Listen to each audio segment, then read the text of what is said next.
Hoje, a mentira mais elaborada da temporada finalmente desaba dentro da própria casa que a construiu. E quem entrega tudo não é quem você imagina.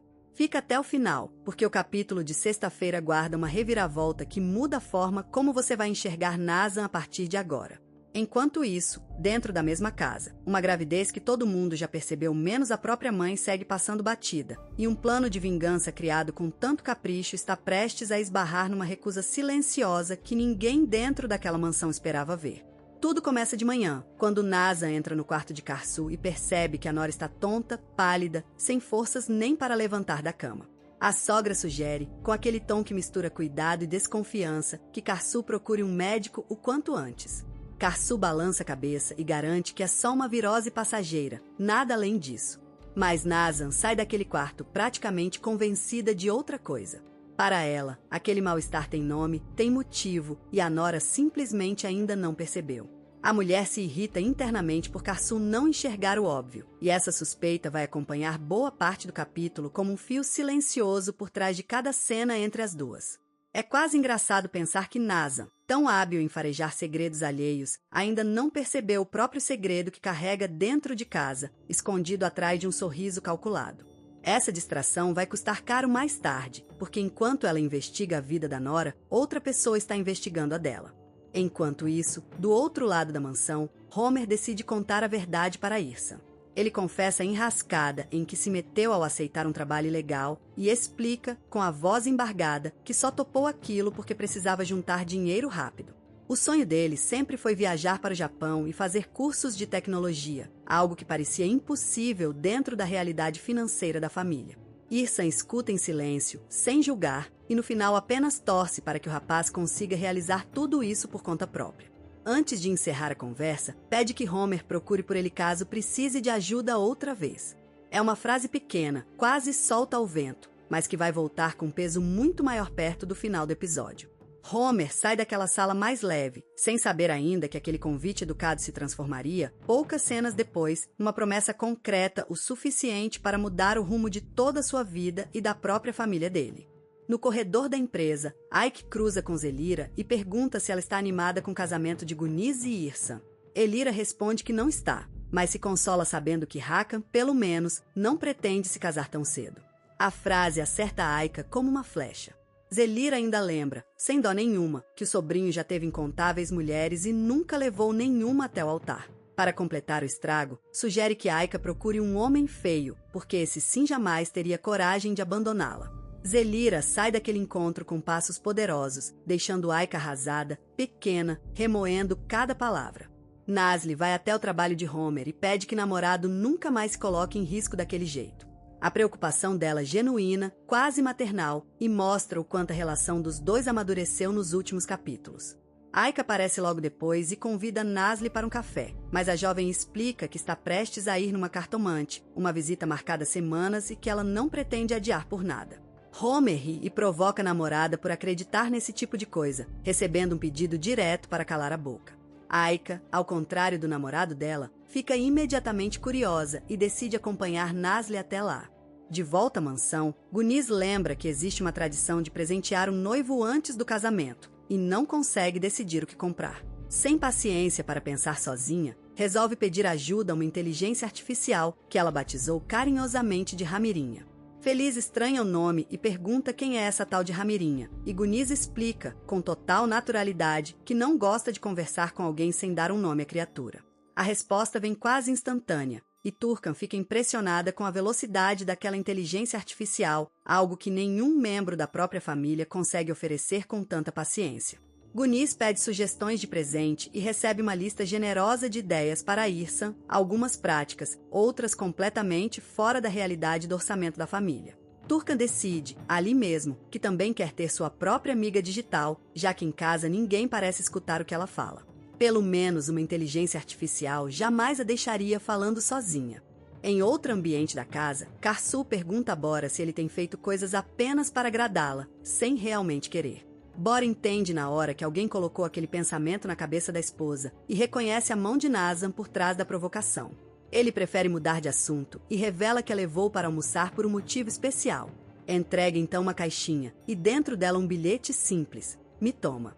Junto ao bilhete, um iogurte infantil, o novo produto que a empresa está prestes a lançar. Bora revela que quer Carsu à frente do projeto dentro do grupo, e ela reage com pura euforia, abraçando o marido bem no meio do restaurante, sem se importar com quem estava olhando. É a primeira vez, em muito tempo, que alguém entrega a Carsu algo que é só dela, sem o peso do sobrenome da família ou da sombra constante de Nazan por perto. Na sala da cartomante, Nasli cede sua vez para Aika, que se senta diante da mulher cheia de dúvidas sobre o relacionamento com Hakan. A sala pequena, iluminada por uma luz amarelada que deixa tudo mais lento, mais pesado, quase como se o tempo ali obedecesse outra regra. Ela escolhe uma carta, depois mais 3, mas mal consegue ficar quieta enquanto a cartomante tenta começar a leitura. A mulher percebe rapidamente o peso enorme que Aika coloca naquela relação, um peso que parece maior do que o próprio Hakan carrega de volta. Aika insiste que tem certeza do amor dele, mas a cartomante é direta, não enxerga casamento algum ali. Quando Aika tenta argumentar que eles simplesmente ainda não decidiram nada, a mulher a interrompe e mostra a carta do louco. Segundo ela, é exatamente assim que Hakan enxerga aquela relação. E Aika deveria parar de se iludir, porque ele não demonstra intenção nenhuma de assumir um compromisso maior. Aika sai dali completamente desolada, carregando aquelas palavras como quem carrega uma pedra dentro do peito, sem coragem de repetir em voz alta o que acabou de escutar. À noite, já em casa, Carsu sugere que Bora leve alguns potes do novo iogurte para as crianças experimentarem e opinarem de verdade. Bora repara em como a esposa já está dedicada ao novo trabalho, quase como se aquilo tivesse nascido para ela. Carsu lembra, em voz baixa, o quanto demorou para construir uma carreira própria. Primeiro por ter casado muito jovem, depois por passar tanto tempo debaixo da proteção da mãe. Depois de tanta turbulência acumulada, finalmente consegue dizer que conquistou algo só dela. Bora escuta orgulhoso, sem interromper, deixando o silêncio comprovar o quanto aquilo importa. Naquele instante simples, sentados à mesa de casa, os dois parecem entender que a vitória de Carsu no trabalho é também uma vitória do casamento deles, construída pouco a pouco, longe dos holofotes e das intrigas que dominam o resto da mansão. Aika conta para Gunis tudo o que ouviu da cartomante, e a amiga se revolta na hora, alegando que se cartomante soubesse mesmo prever o futuro, acertaria na loteria todos os dias. Gunis sugere então uma estratégia. Aika deveria parar de ser tão espalhafatosa por um tempo e mostrar um lado mais caseiro, para que Hakan enxergue nela uma futura esposa e não apenas uma namorada divertida. Aika não gosta nada da ideia, mas está desesperado o suficiente para aceitar, desde que siga rigorosamente tudo que Gunis mandar. Gunis então liga para Irsa e pede que ele leve Hakan até sua casa, com a desculpa de discutir os detalhes finais do casamento. Enquanto isso, na mansão principal, Feliz avisa Nazan que aquela noite terá um convidado especial, um ótimo cavalheiro. Carsu percebe imediatamente que existe algo estranho pairando no ar e chama a mãe para uma conversa reservada, longe dos ouvidos de todos. Nazan observa as duas de longe e sorri, sabendo perfeitamente que seu plano está funcionando exatamente como planejado.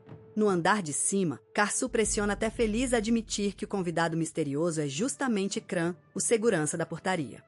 Carsu não entende o que aquilo significa, e Feliz tenta minimizar dizendo que não há nada demais em duas pessoas se conhecerem e se apaixonarem.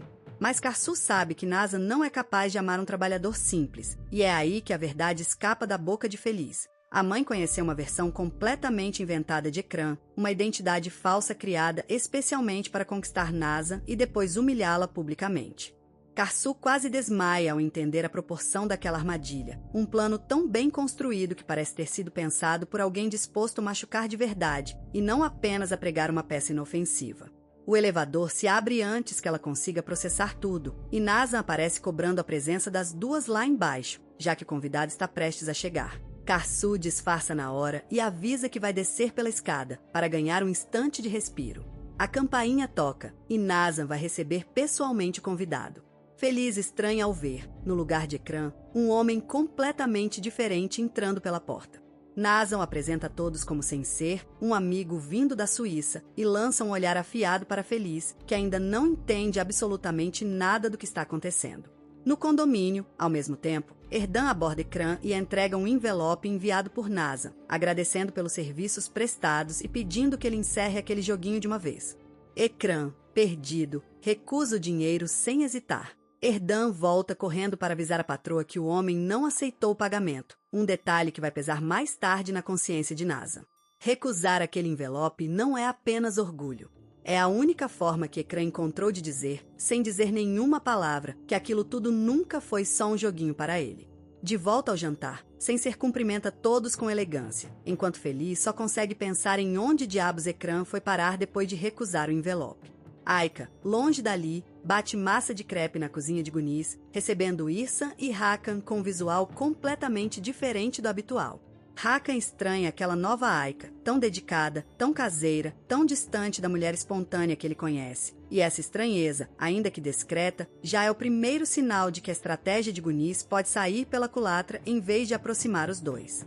No jantar da mansão, Sensei comenta que diante do amor à idade é apenas um número e conta que conheceu Feliz quando já nem esperava mais viver uma paixão daquela intensidade. Para ele, quando o sentimento é verdadeiro, não importa em qual fase da vida ele decide aparecer. Bora acha bonito o discurso, e Feliz se enche de orgulho do marido filósofo, sem imaginar que, horas antes, aquele mesmo homem gentil ajudou a armar uma cilada que quase destruiu a reputação de outro casal ali sentado à mesa. Sensei lembra que Nazan contou a ele que Bora nunca quis se casar e Bora confirma, explicando que tudo mudou no instante em que conheceu Karsu, que simplesmente roubou seu coração sem pedir licença. Depois do jantar, Sensei pede que Feliz cite algo famoso relacionado a Istambul e ela responde, hesitante, o Bósforo.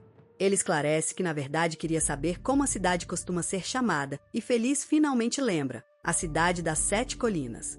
Encantado com o esforço da esposa, ele a convida para um passeio virtual pela cidade, e os dois se acomodam diante da televisão explorando cada uma das colinas históricas, entre mesquitas antigas e ruas que Feliz jura já ter visto em algum sonho antigo. Enquanto o jantar segue, Gunis e Aika continuam sustentando a mentira de que Aika é praticamente uma especialista em cuidar de casa. A campainha toca, e Gunis manda Aika atender como se fosse uma empregada. Turkan chega e estranha aquela roupa esquisita da filha, que inventa desculpas sobre ter sujado a própria roupa.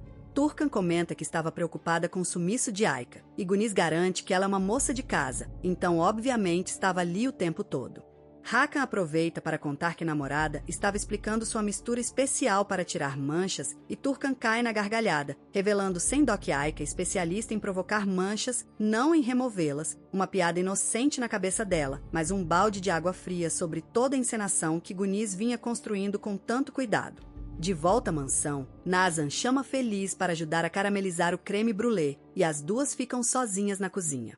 Nazan revela que não sabe se sente pena daquele pobre trabalhador ou se fica impressionada com a audácia de Feliz. A outra percebe que o jogo terminou e admite, sem culpa nenhuma, que não se arrepende de nada, porque tem certeza absoluta de que foi Nazan quem tentou destruir o casamento da própria filha ao contratar aquela vagabunda.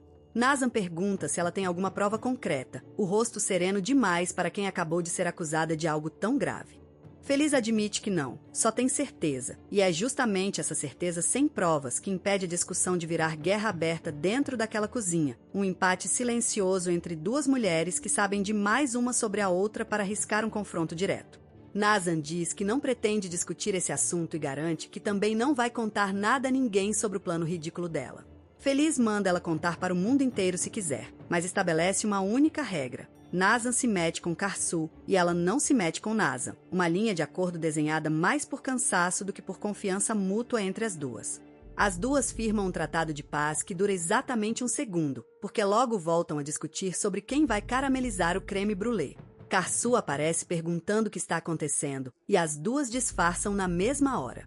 É assim que Karsu e Bora nunca descobrem que Nazan foi a verdadeira responsável pelo plano do falso Ekran. A cena fecha com as duas rindo baixinho da própria loucura, como se aquele tratado improvisado bastasse para pagar meses de manipulação, quando na verdade só empurra o problema alguns capítulos para frente.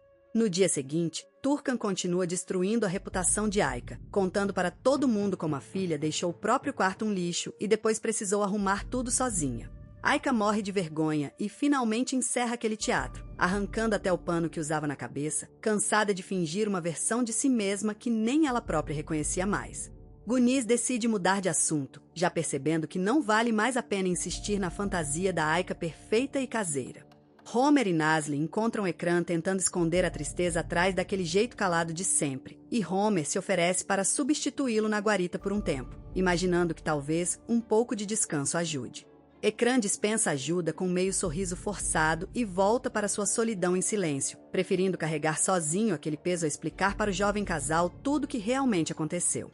No dia seguinte, Feliz liga para pedir desculpas por tê-lo arrastado para aquela armação inteira, e Ekran garante que está tudo bem, continuando disposto a ajudar caso ela precise de alguma coisa. Feliz fica visivelmente agradecida por aquele gesto, percebendo, talvez pela primeira vez, que a bondade de Ekran nunca foi encenação. Mesmo quando tudo ao redor dele era pura mentira. Na mansão, Karsu reúne as crianças antes da escola para uma degustação oficial do novo iogurte. Elas experimentam, adoram, e Bora explica que a empresa só aprova a produção se passar pelo teste rigoroso dos pequenos. Ele revela que a mamãe será a responsável por liderar o projeto inteiro e as crianças aprovam imediatamente. Só falta decidir o nome do produto, e Karsu sugere que escolham algo que todo mundo goste. Um dos pequenos propõe usar o próprio nome no rótulo, arrancando risadas de toda a família reunida na cozinha. Bora tem uma ideia melhor: juntar as iniciais das 3 crianças da casa num único nome carinhoso para o iogurte. Ao perceberem a homenagem escondida ali, os 3 ficam empolgadíssimos, repetindo o nome novo em voz alta, como se aquilo já fosse parte da rotina da família havia anos. Feliz garante a sem ser que será um anjo com Nazan, desde que Nazan também seja um anjo com Karsu, e os 2 percebem como a vida ao redor deles parece, aos poucos, se ajeitando. Turca é confrontada por Hakan por ter passado horas falando mal da própria filha na frente dele, mas ela explica, sem se abalar nem um pouco com a bronca, que na verdade fez um favor a todos ali, mesmo que ninguém agradeça agora. Se Hakan pretende ficar com Aika, precisa conhecê-la como ela realmente é, e não se apaixonar por uma personagem inventada só para convencê-la a se casar. Aika reflete em silêncio e reconhece, incomodada, que a mãe tem razão. Zelira segue nada feliz com o casamento de Irsan, mas anuncia que será ela mesma responsável pelo penteado da noiva, como manda a tradição da família, engolindo a própria insatisfação em nome das aparências. Pouco depois, recebe uma ligação de Guniz avisando que mais tarde chegará um embrulho endereçado a Irsan e que Zelira precisa garantir pessoalmente que ele receba o presente a tempo. Zelira desliga o telefone visivelmente irritada por ter que lidar com aquele tipo de recado, mais uma prova de que a relação entre cunhadas está longe de ser tranquila. Guni chega à casa de Aika e Turkan, animadíssima, convidando as duas para conhecer a loja de vestidos de noiva. Aika fica radiante com o convite. Turkan lamenta não poder acompanhá-las, já que vai receber amigas em casa naquela tarde, e Aika corre para se arrumar, disposta a chegar atrasada ao trabalho se for preciso. Enquanto isso, na loja de vestidos ainda pela manhã, Aika mostra a Guniz um quadro de manifestação guardado no celular, com 4 desejos centrais para a própria vida: viagem, casamento, sucesso e um homem amado. Guniz repara que a imagem escolhida para representar o homem amado nem de longe se parece com Hakan, e Aika confessa, sem graça, que montou aquele painel antes mesmo de conhecer o namorado. As duas riem da situação, mas o comentário deixa no ar uma pergunta incômoda sobre o quanto daquele romance é real e o quanto é apenas desejo colocado sobre a pessoa errada. Irsan comenta com Hakan o quanto passou a admirar Homer, um rapaz trabalhador, com objetivos claros, que ainda sonha em estudar no Japão, mesmo sabendo que o próprio pai jamais poderia bancar aquele sonho sozinho. Ele decide, sem hesitar, que vai ajudá-lo a chegar lá, cumprindo por conta própria a promessa que fez logo no início do capítulo. Hakan apoia totalmente a ideia do pai. Homer é chamado até a sala de Irsan pouco depois e recebe a notícia com o coração na mão. Irsan decidiu bancar o sonho dele por completo, cursos e estadia incluídos. Para Irsan, aquilo não é gasto, é investimento no futuro de um rapaz que merece a chance. Homer quase pula de felicidade e agradece de forma emocionada, sem conseguir esconder as lágrimas diante de um homem que, poucas horas antes, era apenas seu chefe, e agora se transforma em algo muito mais próximo de um segundo pai. Na loja de vestidos, a vendedora convence Aika a experimentar o modelo que ela tanto admirou, mesmo sem data marcada, porque a loja não vende apenas roupas, vende também o direito de sonhar por alguns minutos. Aika se rende na mesma hora e, por um instante, diante do espelho, esquece completamente as palavras duras da cartomante, permitindo-se acreditar, mesmo que por pouco tempo, que aquele futuro ainda é possível. Enquanto isso, em casa, Karsu passa mal ao chegar do escritório e Nazan comenta que nem percebeu a nora saindo mais cedo. Karsu explica o motivo e conta, entre provocações, que Bora colocou à frente do projeto do novo iogurte. Nazan escuta em silêncio enquanto Karsu sobe para descansar, sentindo-se péssima.